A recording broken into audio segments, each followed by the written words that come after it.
वर्धा से इस वक्त की बड़ी खबर। जिला पुलिस ने अपराधियों के खिलाफ बड़े पैमाने पर ऑपरेशन निशाना चलाया। 16 जनवरी शाम 6 बजे से 18 जनवरी शाम 6 बजे तक 48 घंटे के इस विशेष अभियान में पूरे जिले में फरार और वांछित अपराधियों के ठिकानों पर छापेमारी की गई। अभियान में शामिल वे आरोपी जिनके खिलाफ गैर जमानती वारंट, कोर्ट से भागे, गंभीर अपराध, शराब बिक्री, एनडीपीएस आम एक्ट के तहत केस दर्ज थे। पुलिस अधीक्षक सौरभ कुमार अग्रवाल और अतिरिक्त पुलिस अधीक्षक के मार्गदर्शन में हर पोस्ट पर स्पेशल टीम बनाएगी। वर्धा के चारों sub divisional Arvi, Pulgaon, Hinganghat local crime branch और सुपरिटेंडेंट ऑफिस की कुल 4 स्पेशल टीमें ने अभियान में हिस्सा लिया। कुल 45 ऑफिसर और 450 कर्मचारी इस ऑपरेशन में लगे रहे। अभियान के दौरान चेकिंग के आंकड़े इस प्रकार है। जिले में 43 वांटेड और 4 फरार आरोपियों के ठिकाने की छानबीन की गई। 34 नॉन अवेलेबल वारंट वाले अपराधियों की जांच की गई और 10 आरोपियों को गिरफ्तार किया गया। पुलिस का कहना है कि इस तरह के अभियान लगातार जारी रहेंगे ताकि जिले में कानून व्यवस्था मजबूत और अपराधियों पर नियंत्रण रखा जा सके। परिषद घेण्यात आली आहे, काय सांगाल?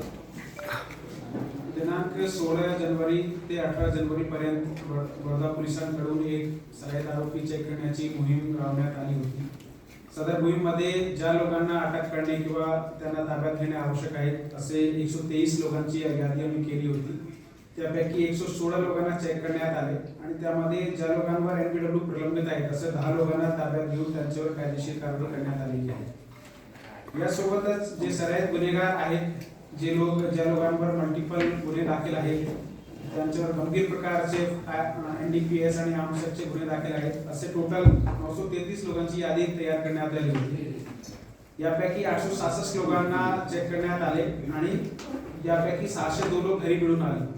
ते लोक सध्या काय करतायत, त्याची काय गतिविधी आहे त्याची सविस्तर चौकशी करण्यात आली। या चेकिंग दरम्यान दारूबंदीचे एकूण 19 गुन्हे दाखल करण्यात आले।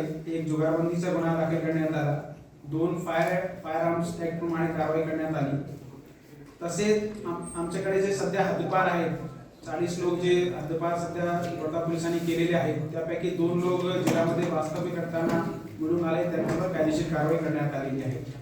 अशी प्रकारची मोहीम वर्धा पोलिसांकडून राबवण्यात आली होती। यामध्ये जवळपास 50 ऑफिसर आणि जवळपास 450 कर्मचारी यांनी सहभाग घेतला होता।